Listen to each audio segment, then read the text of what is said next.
Assalamu alaikum. Good day, everyone. I am Jaslayati Adjong, and I am given a task to discuss the questions monitor or input model, acquisition, and learning distinction in the developmental psycholinguistics. So I do hope that you could listen and learn from my discussion. So, to start with, according to Crystal in 1985, language acquisition refers to the learning of a linguistic rule.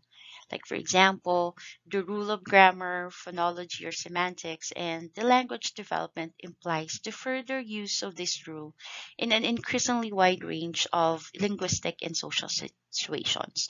So, there are many scholars, theorists, and researchers make distinction between language acquisition and language learning. So,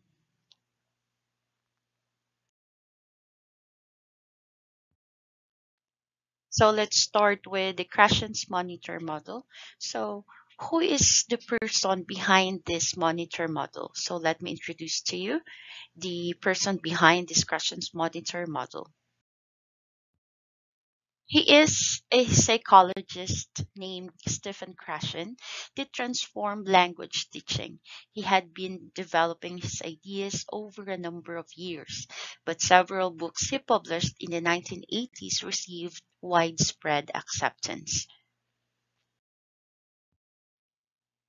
All right, let's talk about the Stephen Krashen's language acquisition theory. So this theory states that acquisition and learning are two separate processes.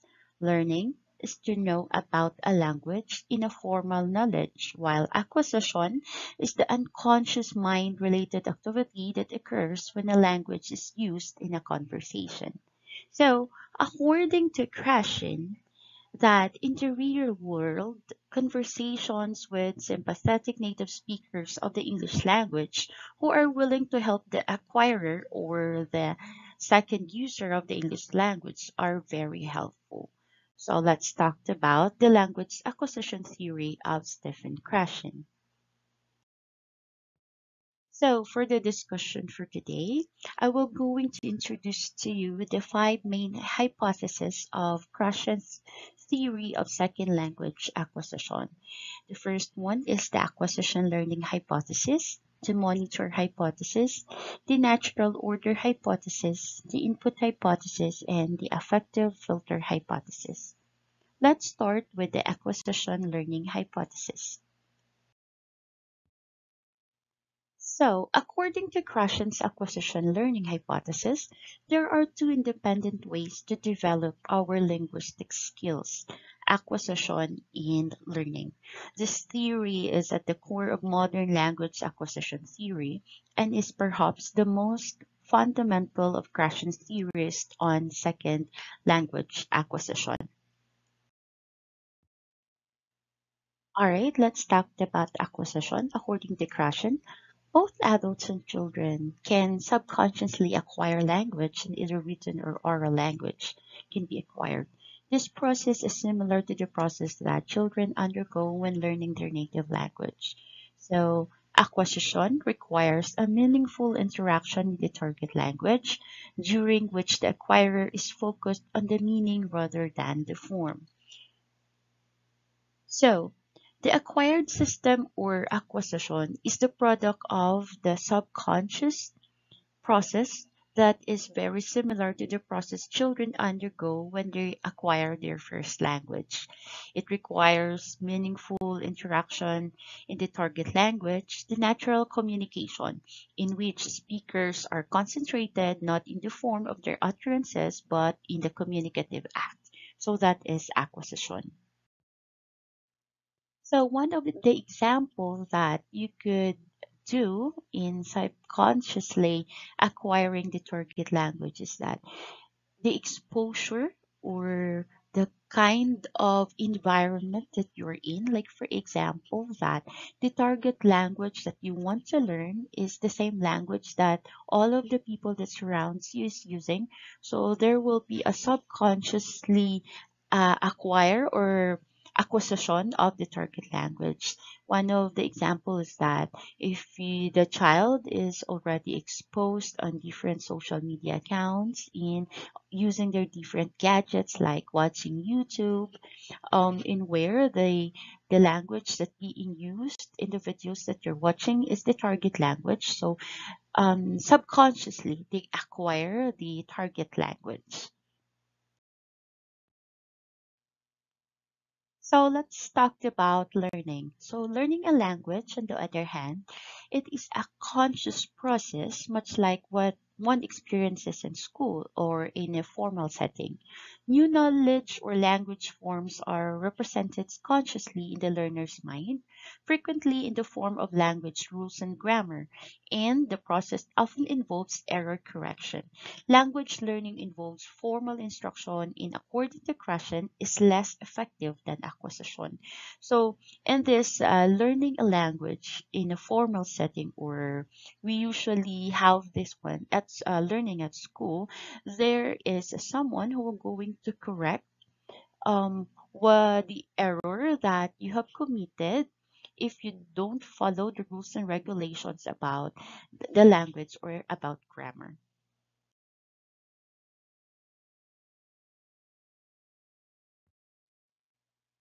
So I have here a diagram about the acquisition learning distinction. The first word that we have here is acquisition. So we have an arrow here directing to the subconscious by environment. Examples are games, movies, and radio.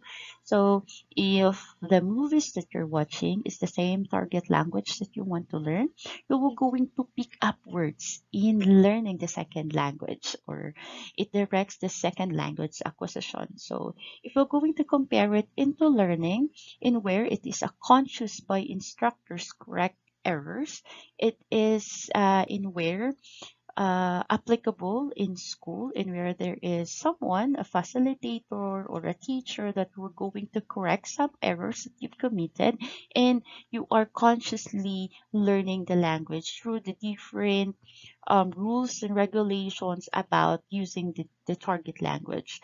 In that way, you are going to know about the grammar rules, and eventually there is a second language acquisition. So that is the difference of acquisition and learning. So this diagram best explains the language acquisition learning distinction. All right. The second hypothesis that I'm going to discuss is about the monitor hypothesis. So this monitor hypothesis explains the relationship between acquisition and learning. So this hypothesis further explains how acquisition and learning are being used. So the acquisition NSH the utterance. And the learning system monitors the utterance to inspect and correct errors. So from the previous slide that I have shown you about acquisition learning, the difference of it. So the role of acquisition here is that to initiate the utterance, or how the learner utter words or imitate words from the process of acquisition, and the learning system now monitors, or the formal setting of learning the language monitors if your utterance is correct or not. So there is a facilitator or someone who will going to monitor the learned grammar. And the next hypothesis is that natural order hypothesis. So this natural order hypothesis, or natural progression or order of language development, exhibit by infants or young children and or second language learners. So there are four levels of natural order hypothesis. According to Krashen, the natural order hypothesis is about the learners that acquire parts of language in a predictable order. For any given language, certain grammatical structures are acquired early, while others are acquired later in the process.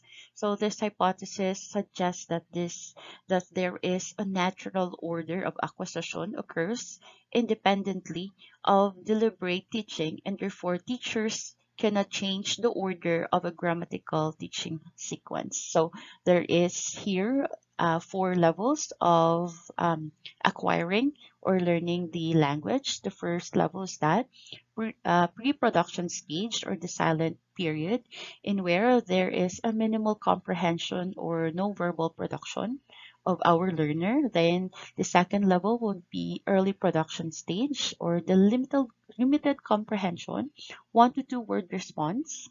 So level 3, the speech emergence stage, it increased comprehension, simple sentences, some errors in speech. And the level 4, intermediate fluency stage, in where very good comprehension, more complex sentences, complex errors in speech.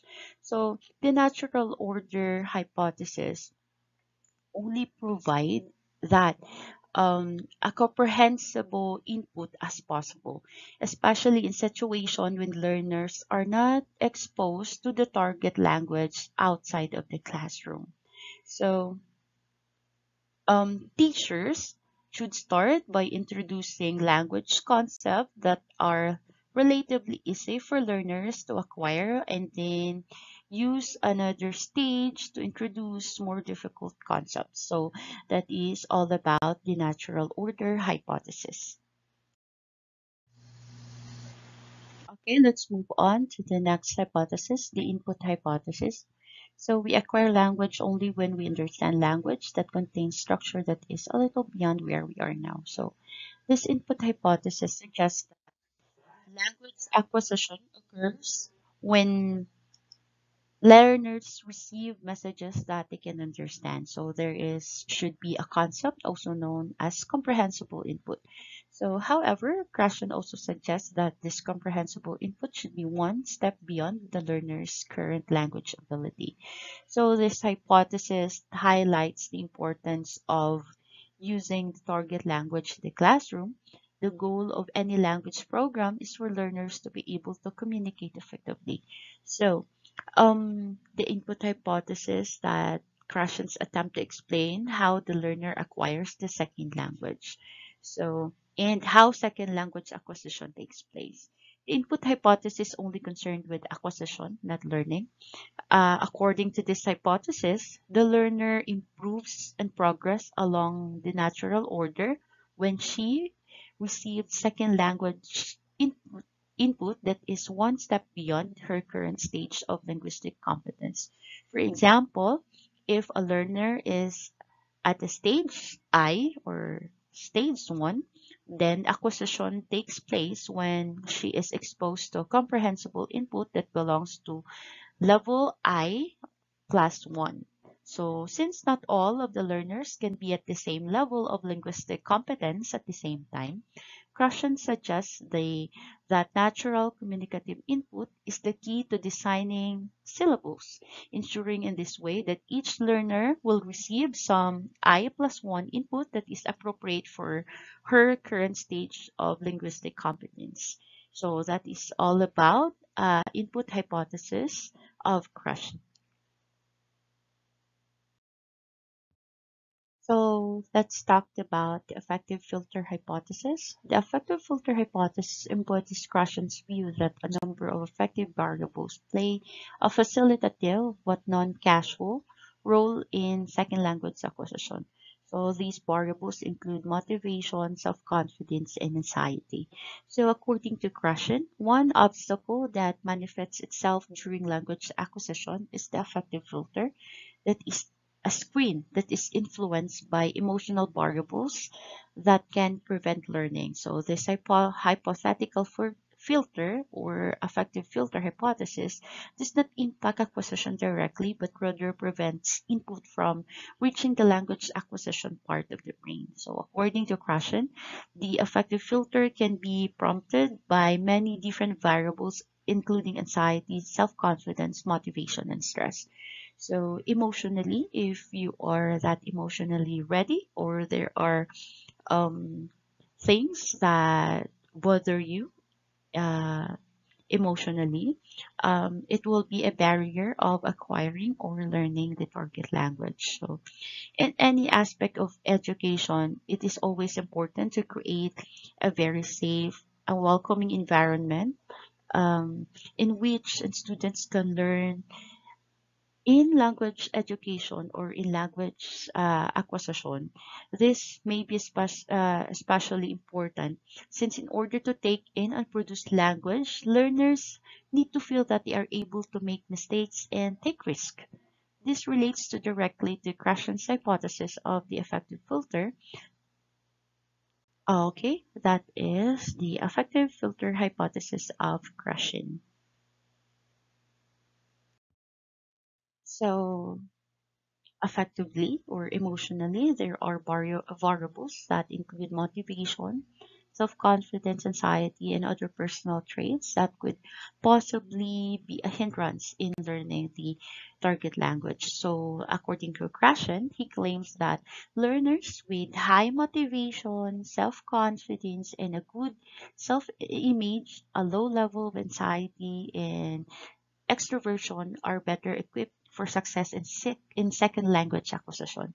So if you are a kind of learner or a kind of person that have a low motivation, low self-esteem, having an anxiety, being introvert, and inhibition can raise the affective filter and form a mental block that prevents comprehensible input from being used for acquisition. So, in other words, when the filter is up, it impedes language acquisition. On the other hand, positive effect is necessary but not sufficient on its own for acquisition to take place. So, on this hypothesis, affective filter hypothesis, it just summarizes that if you are positive enough and confident enough to learn the language, so you are very ready to or there will be a success in the second language acquisition.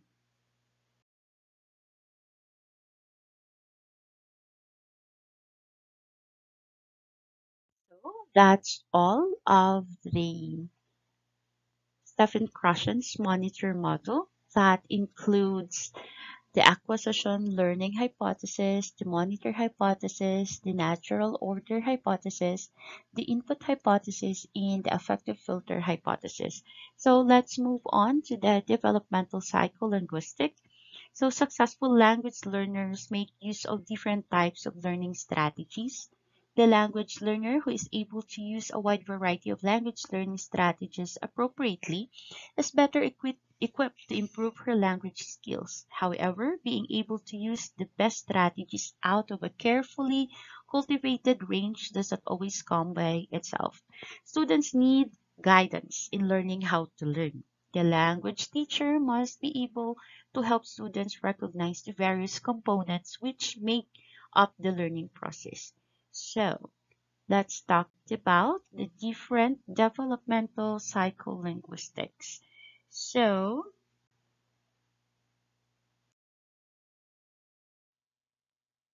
developmental psycholinguistics is the study of how child and adult learners acquire language from a cognitive perspective and a topic that has direct relevance both to theoretical accounts of language learning and to language education. So let's talk about the different developmental psycholinguistics. So let's start with discussing about diary keeping. So, one way of developing these skills is through the use of diaries, in which students keep a record of their language learning strategy development. So, there was a study conducted by Karen Federhold in from Toyama University in 1998, entitled Using Diaries to Develop Language Learning Strategies. She introduced the idea of using diaries to record strategy used to 17 third-year students, predominantly female, who participated in weekly 90-minute oral communication class at a national university. So, on this study, there were only 15 students that decided to participate. So before starting on the diaries, students were encouraged to speak in English about what language learning meant to them and how they learned language and what their perceptions of themselves as language learners were. Those not wishing to keep diaries also participated in the discussion. So as a conclusion of this study, by the end of the semester, most of the student has progress to becoming more specific in their definition of their goals. So being able to do so show that they had developed an extended consciousness of the many issues that make up the learning of a language. The goals they wrote about in their diaries became more varied as they reflected on them.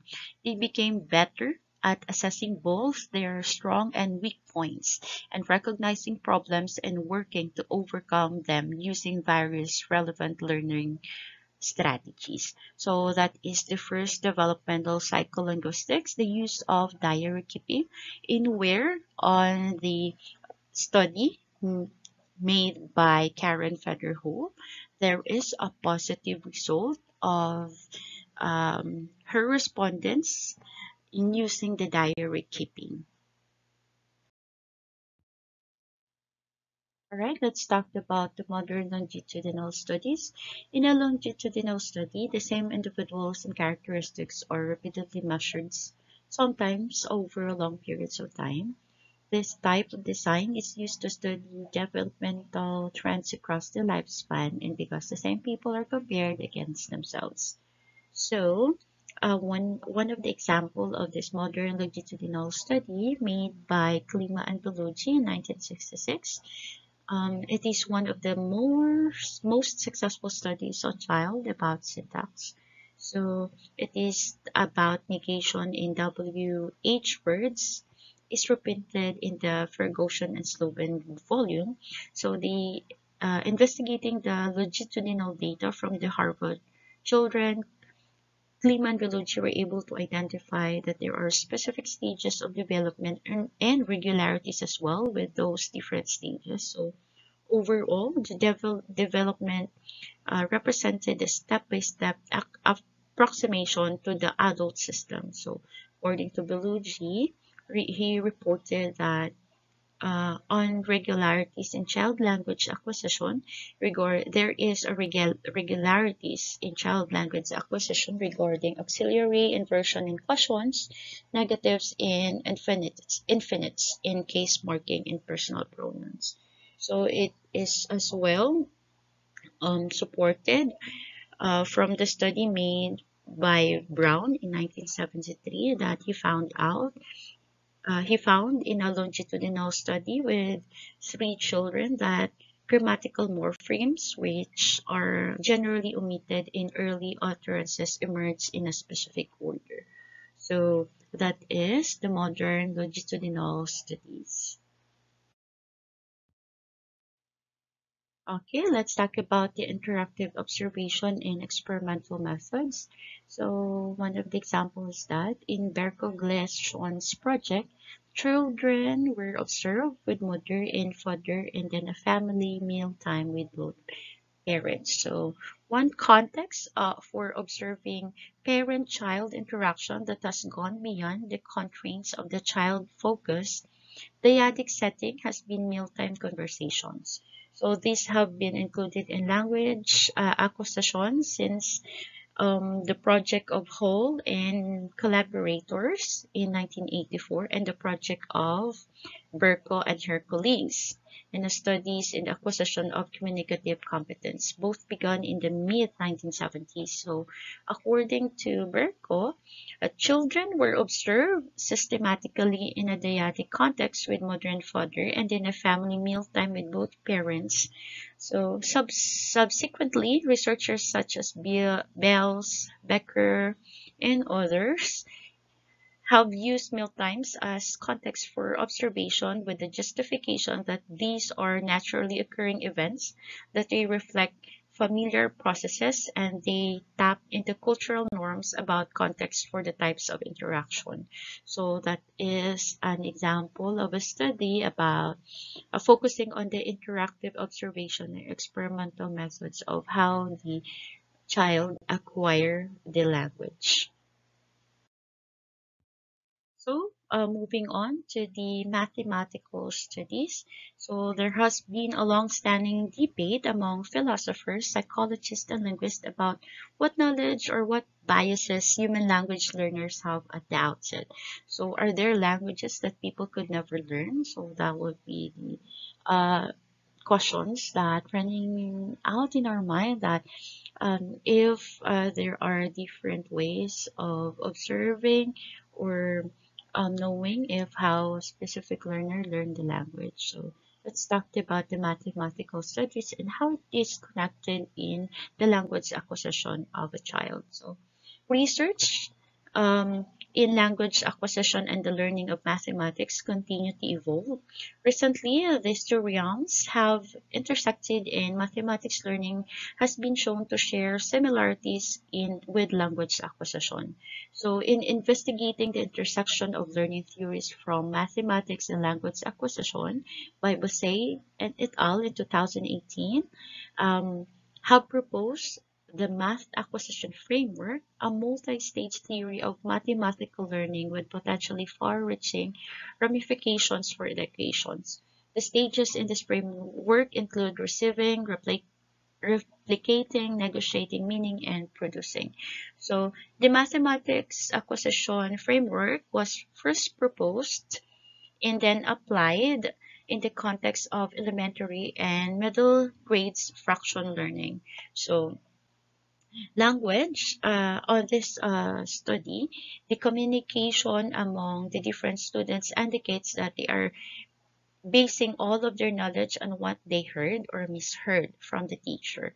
So while the students attempt to use the best language and ideas that they can in order to articulate their thoughts, their communications are social, informal, and mathematically imprecise. So there were as well students uses the informal language of keep change flip in an attempt to communicate a more advanced mathematical concept. So both students are becoming more focused on reading mathematics of necessity. This implies that there is a transition to more academic use of language, particularly regarding students receiving the information. So in mathematical studies, according to Bossé, research investigating how the different learning theories from mathematics and language acquisition, according to their conclusion that the students or the learner will only use the the words or the language that they could hear. So, in explaining the different mathematical lessons, they just imitate of how the teacher explained or what are the words or language that being used by the facilitator or the teacher. Okay, the last developmental psycholinguistic that we have is the laboratory analysis with adult subjects. So according to Biology and Brown, three processes in the child's acquisition of syntax. There are processes that they describe, the imitation and reduction, imitation with expansion, induction of the latent structure. So this is the first image that you're going to see is an example of the imitation and reduction. It is the process at work in the following example. So we have the model utterance. For example, the teacher would say, wait a minute, then the child will going to imitate it because, wait a minute. So Fraser will be unhappy, then Fraser unhappy. So as you would observe, there is a reduction in child's imitation of the specific sentence or utterances of our facilitator or the teacher. So it means that what the child omits in his imitations is usually the grammatical items. What he preserves is the content words. So, indeed, his ability to repeat grammatical items is little in advance of his ability to produce them. According to Brown and Bellucci, there are two explanations for this telegraphic language. One of it that perhaps the children are able to make a communication analysis of adult speech and so adapt it in an optimal way to their limitation span. The other that is due to different stress. Behavior stresses fall for the most part on the words that the child retains. So in English, the stresses would tend to fall on content words and so the child retains content words. So that is the explanation about the how the child omits in his imitations of the model utterance. So it is true that the most second language teaching today makes extensive use of repetition of one type or another. Yet this is always, as far as we are aware, complete repetition. A learner who repeats only part of a sentence is corrected and encouraged to repeat it in its entirely. So he is not expected by his repetition to show evidence that he has abstracted the grammatical rule or content word he is being taught. That is to say, he is required to repeat, like for example, the cat sat on the mat, neither as cat sat mat nor as they on the. So, on the second one, we have the child and the mother used as one of the subject, laboratory analogy that as one of our subject. So the child would say, um, baby high chair. Then the mother will going to correct babies in the chair. Baby eggnog, mommy had her eggnog. Sat wall, he sat on the wall. Throw daddy, throw it to daddy. So imitation with expansion is the process involved in this example. So this may be considered almost the opposite of the preceding process that we have. Instead of the child repeating a sentence in a reduced form, the mother expands a sentence produced by the child. So she supplies the grammatical items absent from the child's sentence. So that's all of the laboratory analogies with adult subjects. So that's all for my discussion for today. The different Krashen's model in the developmental psycholinguistics. Thank you for listening.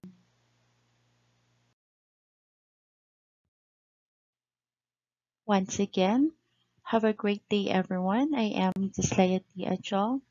Thank you so much for listening. Be safe.